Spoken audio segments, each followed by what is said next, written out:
influencing pop culture, politics, and everything in between, taking you ringside as we discuss the crazy world that is professional wrestling. This is Going Ringside. Hello there, welcome to Going Ringside. I'm your host, Scott Johnson, and I'm excited for you to join us for this episode because we're releasing an interview I've been sitting on for a little while now with big, sexy Kevin Nash. I was so excited to bring this to you. Kevin Nash, a guy who has remained relevant in 4 separate decades, maybe 5, I'm not sure, in pro wrestling. He started out, of course, as WWE champ, WWF at the time, back in the mid-90s. Then, of course, we were coming up on the 30th anniversary of the formation of the NWO alongside Hollywood Hogan, Scott Hall, and eventually so many more joined the faction. But Kevin Nash, I sat down with at River City Wrestling Con a few months back alongside friend of the show, Simon Says, to talk about just so much in his career. And I started asking him, you'll notice, like, hey, tell me about this thing that happened 30 years ago. He turns to me like, do you think I remember that stuff? But it's a lot of fun. We sit down with Big Sexy, who it remains relevant to this day, decades after the formation of the NWO. So let's get to it without further ado. Here's Big Sexy. Here is Kevin Nash. Just wanted to welcome everybody to the Leprechaun Convention. Oh, come on! What the Come on. I just want to start with this. You won't remember this. Thank you, pal. I met you, Kevin Nash, in 2005 when I first broke into the wrestling business doing security and ring crew for TNA.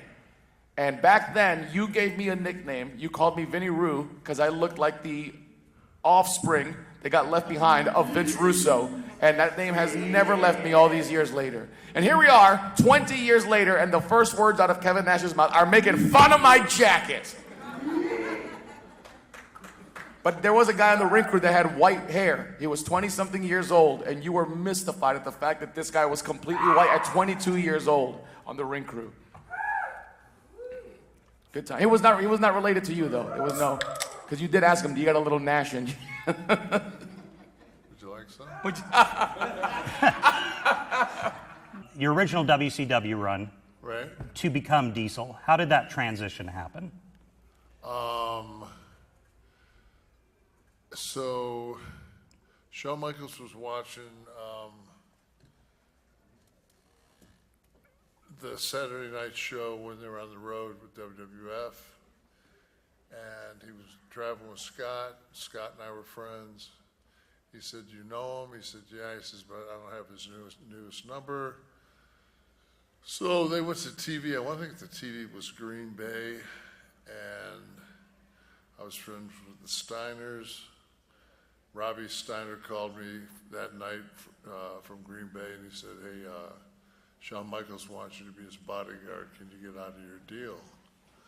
So the next following Monday, we had TV, and I want to think it was Dalton, Georgia for WCW.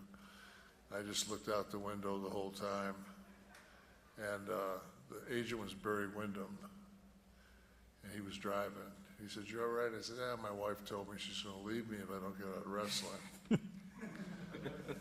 So he said, "Why don't you ask for your release?"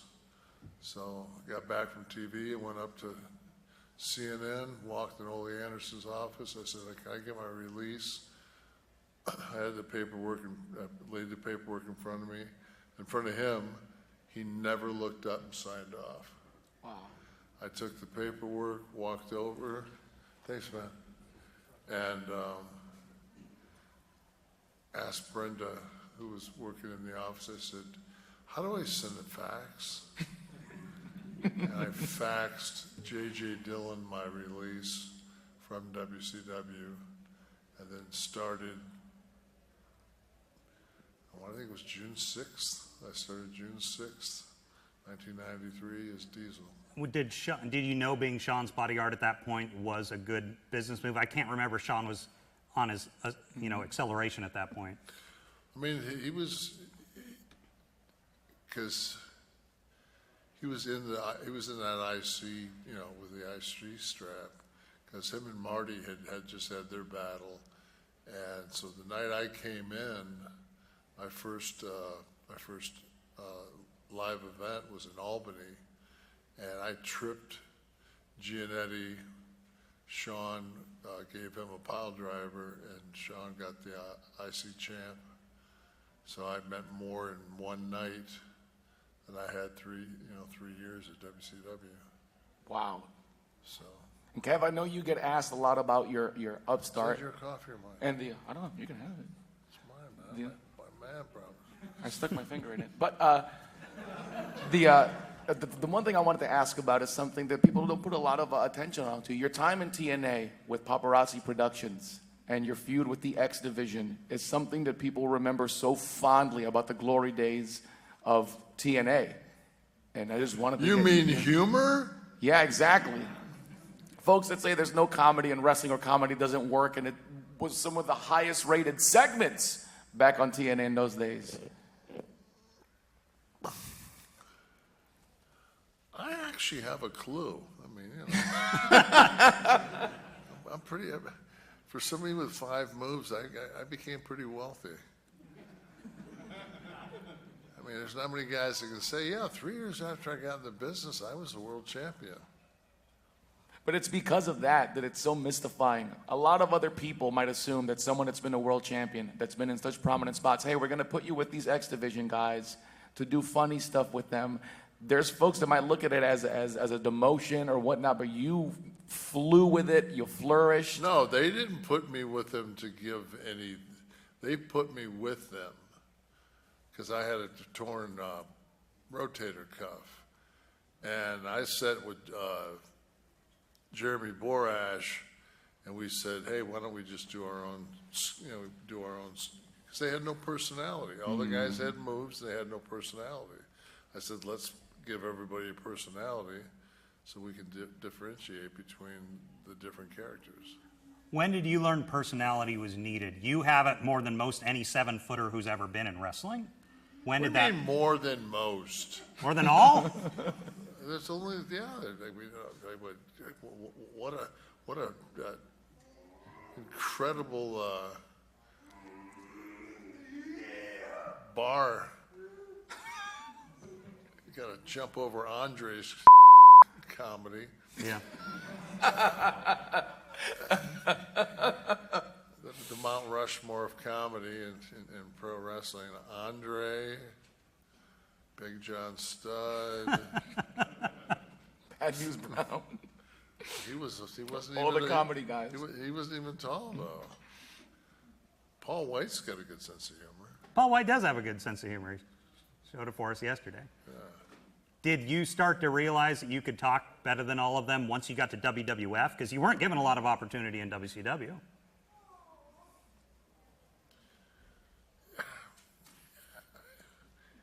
I mean, I don't know. I don't remember driving here today. You don't remember driving here today? And we're asking you questions from 30 years ago. Yeah. But that's the whole thing about wrestling is people think you're aloof or something. It's just like, how many people out there remember their first job?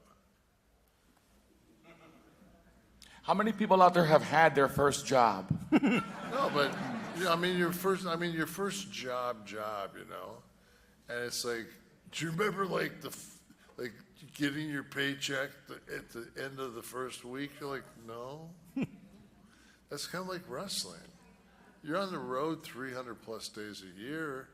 I don't remember. It's not because I was on narcotics or anything. It's just that I drive every day. I mean, if it's something that's, you know, earth-shattering, like, you know, I can remember like my father passing and things like that, but, you know, I'll watch Instagram. I'll watch 2-minute tapes of me winning the WCW world title with a chair shot, a guitar shot, Booker T getting power bombed, and I'm like, I don't remember. And I win. I leave the ring with the championship belt, and I'm like, I don't remember that match. And I only won it for 5 times there, so it wasn't like there was a bunch of times. It was like, there was only 5 times, so just like. Kev, do you have any memories of your title win against Bob Backlund? Yes, You do remember that? I do remember that. It was only 8 seconds. 8 seconds. Anybody can remember that. No, but that was one of those things that was, you know, memorable. Mm-hmm. The first time, especially in Madison Square Garden. So the story is, I had been the Intercontinental Champion, and I'd lost it back to Scott at SummerSlam, and we went on a European trip, and I was wrestling in a singles match with Rikishi. And when you're talking about a European trip, we're talking like 23 days on buses. And like 6 of the days, somewhere in the middle, the air conditioning cut out on the babyface bus. So it was just miserable. So we're sitting on the bus playing cards in our underwear. And I was like, not opening match, but like the next match. And I didn't know what they were going to do with me. So I just decided I would just maybe drink beers on the way to each town. So I drank beers on the way to each town, and one of the, it was Bundy, it was King Kong Bundy. I was walking up to the front to get beers for the guys in the back, and he put his foot on the refrigerator. He said, "I think you've had enough, big man." I said, "Man, you better move your foot or you're going to lose it." And I thought, I know that the agents, I want to drink this coffee so bad, but it's Starbucks, so it's like lava.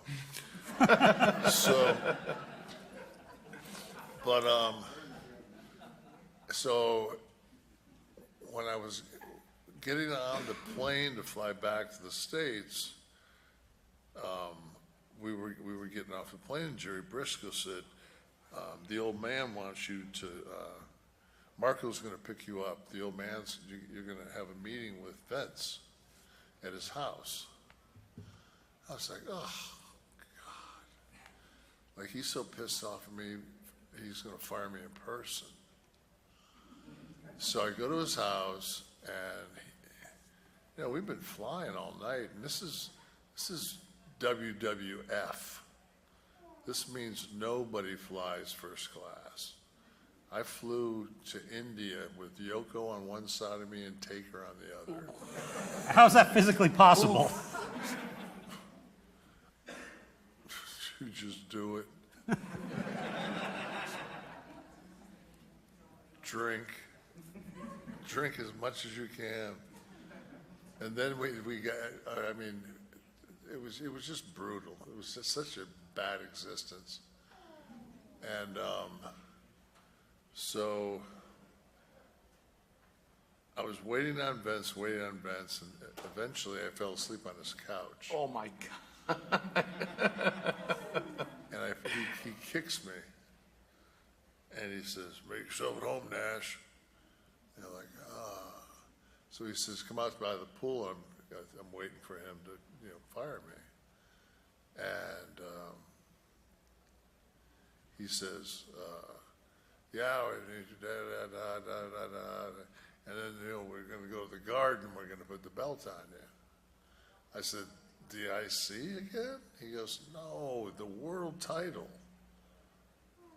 I was like, "So I'm going to be the world champion?" He goes, "Yeah." He goes, "We're going to do it like whatever the record is." He goes, "I don't know if it's 8 or 7 seconds, but whatever it is, you're going to beat Backlund in the garden."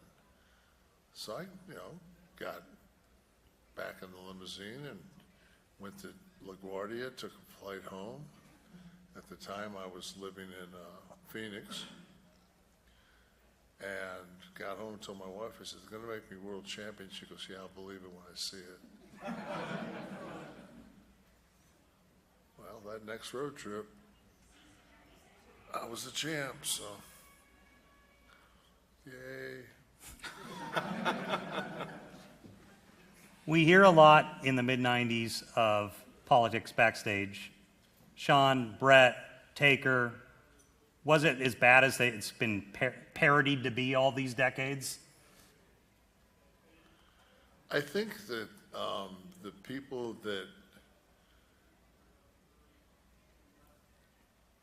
that talk about the politics and how bad they were are the people that didn't have a voice. You know, I mean, I never thought the politics were that bad. I just thought that was part of the business, because that's just kind of the way I was brought up in the business. I was always told, like, you know, you'd go someplace and all the boys were in the bar, and they'd be like, man, I don't feel like drinking tonight. And they'd be like, doesn't matter whether you feel like drinking or not, all the business is done in the bar. And that was the truth. So that was just the kind of way, and Vince loved the Shark Tank. Vince loved us all on each other's throat. So, I don't know, I don't remember, none of the guys ever came to blows, you know? So it was that bad of a situation. Guys didn't come to blows. So. And I do want to open it up to questions. If anyone has one, we'd love to hear from you. Kevin, we picked someone from the crowd. As someone that's such a prolific talker, we talked about your aptitude for the personality, the charisma aspect. You have your podcast, Click This. If they offered you right now to come in and talk for someone and be someone's mouthpiece or representative, would you take them up on it? No. No? Why is that? Because it's a job. You don't work for that. I mean, it's at least 2 days a week, probably 3 with travel. My wife's been sitting at home for 30 years waiting on me to be home. I'm home. No. Like, no, I don't want a job. I don't need a job. I couldn't spend, if I went out, if I was actually a spendthrift, I just went out and just bought crap, I couldn't go through the money I have. It's just, there's no reason for me to be on the road. We do have a young person in the second row with a question. What was your favorite memory from the NWO? Favorite memory from the NWO? Probably the night that Hogan came down, the first night in Daytona Beach, when they threw the garbage in and we punched the guy. Did you know it was going to be that brutal, the fan reaction? No. If I, you know, at that point, like, kayfabe was kind of dead, to a degree. And we thought we killed it with that curtain call. And it was one of those things where it was like a normal wrestling crowd at the beginning of that situation. And then as they started throwing stuff, they got quiet, but they kept throwing stuff. That's when you realize that you look around and you're like, man, there's 12,000 people in here, but there's 3 security guards. Like we'll die. And I was in Hulk, you know, you can't get him to, hey, Hulk, what's your name? 4 hours later. Hulk, come just wrap it up, man, let's go. Scott and I just wanted to get out of there, but that could have been a bad deal. We had Bischoff here last year doing one of these, and he said he originally thought Sting was going to be the third man. Were you ever cued in on that stuff, or was that more an Eric decision? Eric has a horrible memory. Really? How could it possibly? Sting was the backup. Like, if they couldn't talk Hogan in, you know, to doing it, but Hogan was at Kevin Sullivan's apartment down the street, his condo, and we went to I'll tell you right now though, when we went to the ring, there was no, Terry hadn't said he was going to do it yet, and there was no plan B for Sting. So we would have had to just beat him, you know, 2-on-2. Because there was no plan for Sting to do anything. There wasn't. So I call Anyone else got a question? Anyone? Yes, Go ahead. Hold on, this guy here. yes. Explain who came up with the idea about the poke when you were the champion. The And finger belt. poke of death? Yeah, when Hogan became the champion. I think it was one of those situations where you get a bunch of guys in a room and they come up with an idea that's kind of really bad.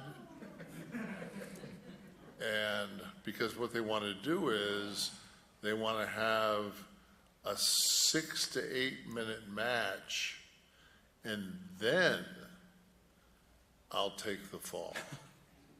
Because everybody knows in real life that if you were going to let somebody slide over you, you'd let them punch you in the face for a good 8 minutes before you do that. So I said, if we're going to do this, I said, why would I let him punch me? Why would I go out there and just let him punch me in the face?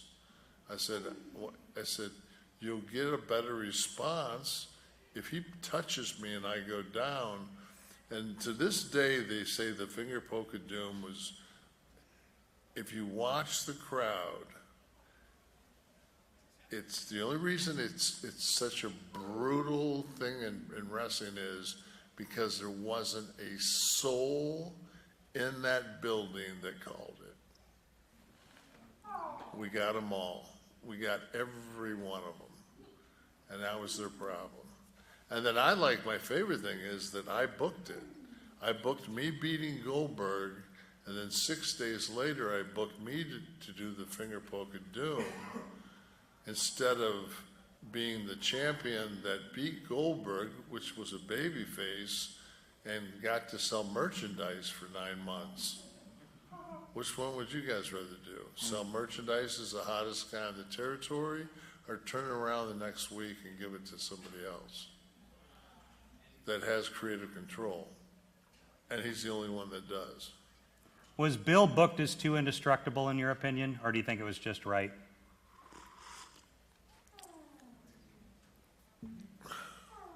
I think what they should have done is Bill should have been, the night he wrestled me, he should have been 62-0.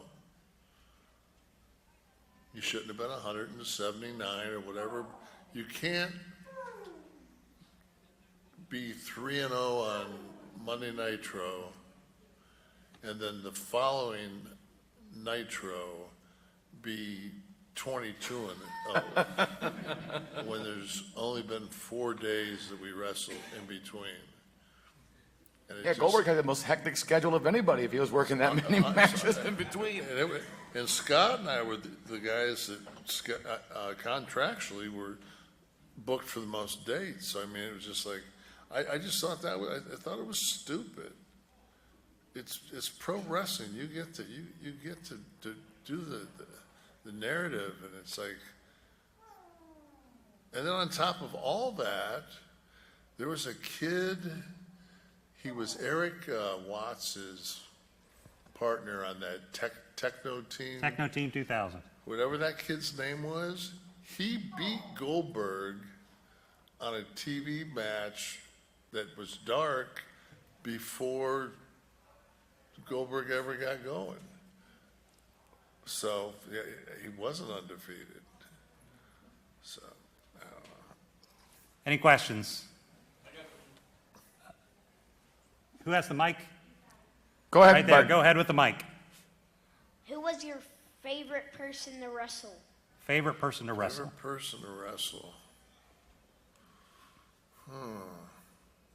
I mean, any of the guys that were like I mean, that whole, you have to realize that I was blessed to, on any given night, be in the ring with a Hall of Famer.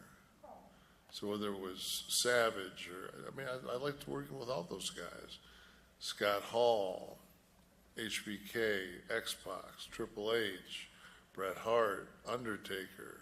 Like, we didn't have a bad hand on our roster, so everybody was great to work with. I thought personally I had really good chemistry with Bret.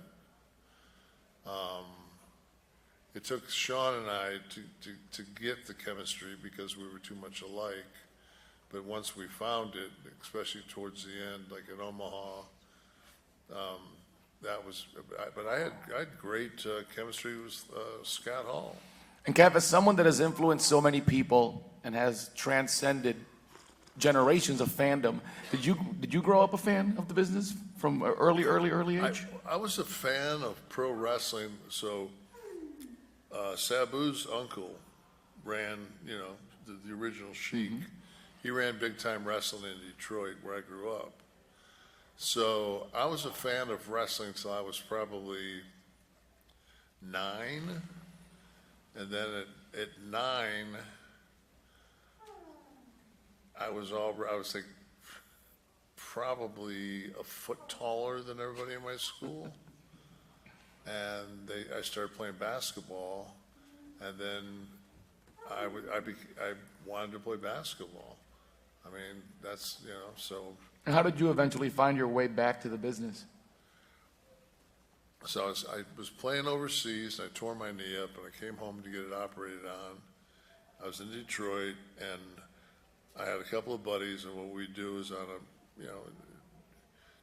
typical Rust Belt kind of thing is you go to the party store, and you pick up a 12-pack, and you drive around and drink your beers and decide what you're going to do for the night. So we took off, and we were going down Jefferson.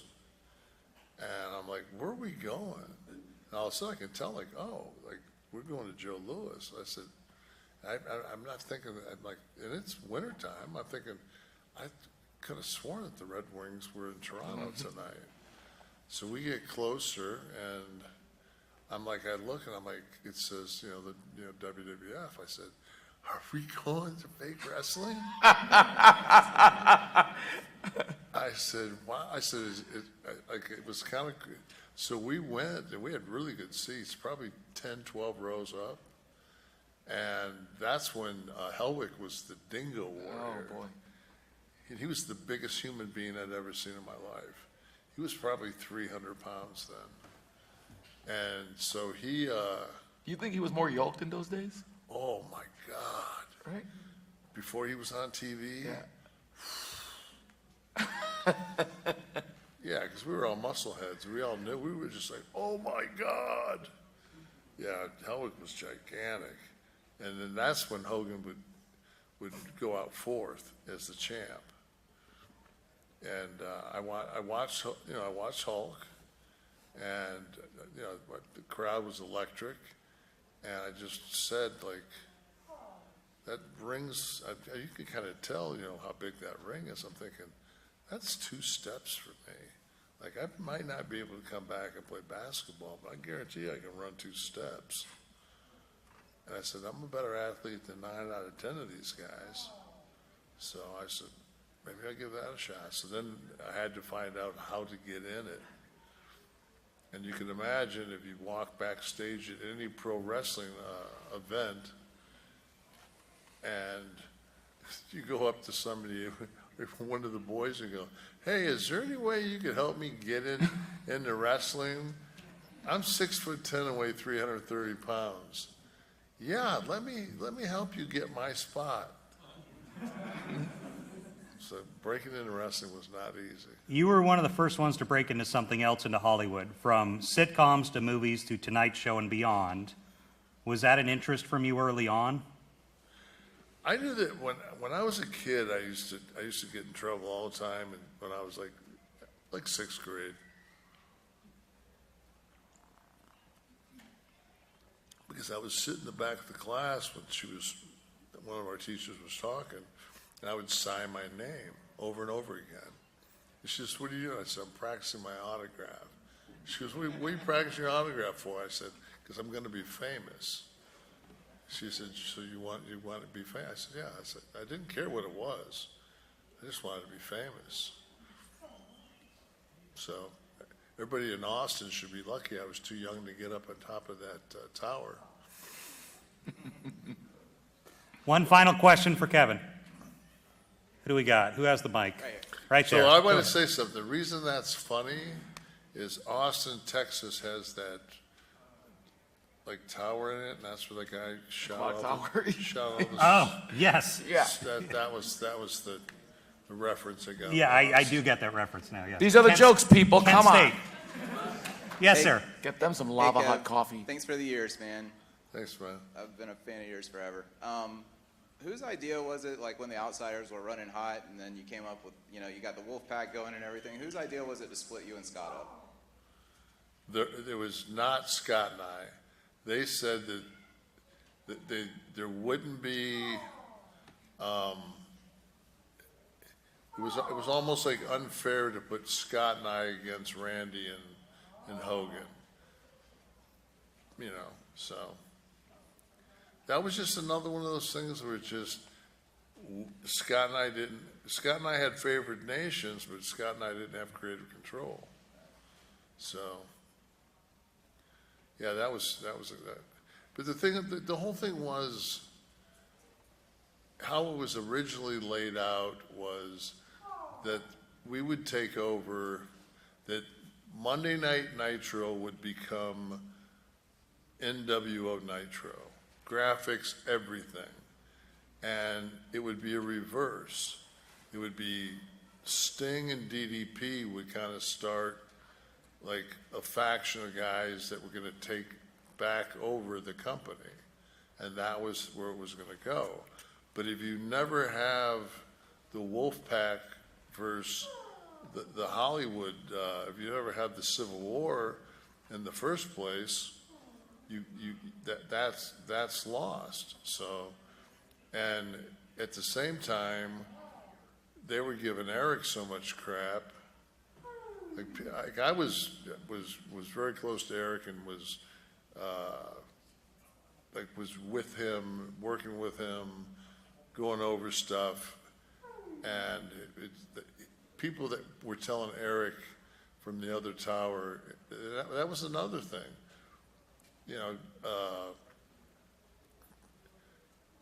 People said that the WCW was losing money, but the way that the accounting was rigged was, you can look back at nowadays. If you look back at an old pay-per-view, especially during the NWO days, it says produced by Turner Home Entertainment. So the biggest revenue that WCW had was the pay-per-view, yet that revenue was allocated to Turner Home Entertainment, not back to WCW. So we were set up to be just, a loss. So. Well, Kevin Nash, can we get a round of applause?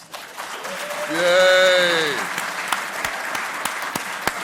Well, once again, thanks to Simon Says helping me out there with that panel discussion at River City Wrestling Con, who made this all possible. Thanks to Big Sexy Kevin Nash for joining us, and so happy we could bring it back to you. Once again, if you're watching this, make sure you click subscribe on our YouTube channel, youtube.com/@GoingRingside. We need all the support we can get so we can keep bringing you these interviews. I'm Scott Johnson. We'll see you back here next time on Going Ringside. This has been Going Ringside with The Local Station, brought to you every Wednesday on your favorite podcast player, on News4JAX Plus, as well as the News4JAX YouTube channel.